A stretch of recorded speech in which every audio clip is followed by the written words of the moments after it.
ألا تتبعني أفعصيت أمري. قال يا ابن لا تأخذ بلحيتي ولا برأسي، إني خشيت أن تقول فرقت بين بني إسرائيل ولم ترقب قولي.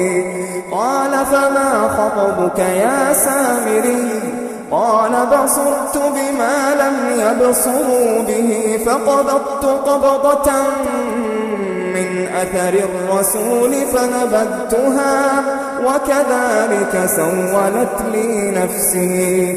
قال فاذهب فإن لك في الحياة أن تقول لا مساس، وإن لك موعدا لن تخلفه، وانظر إلى إلهك الذي ظلت عليه عاكفا لنحرقنه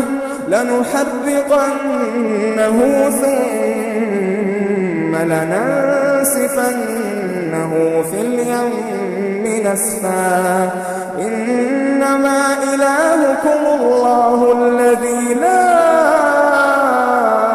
إله إلا هو وسع كل شيء علما. كذلك نقص عليك من أنباء ما قد سبق وقد آتيناك من لدنا ذكرا.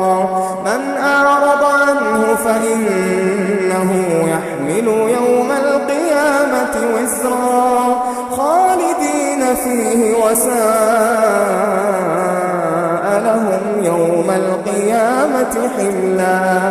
يوم ينفخ في الصور ونحشر المجرمين يومئذ زرقا. يتخافتون بينهم إن لبثتم إلا عشرا. نحن أعلم بما يقولون إذ يقول أمثلهم طريقة إن لبثتم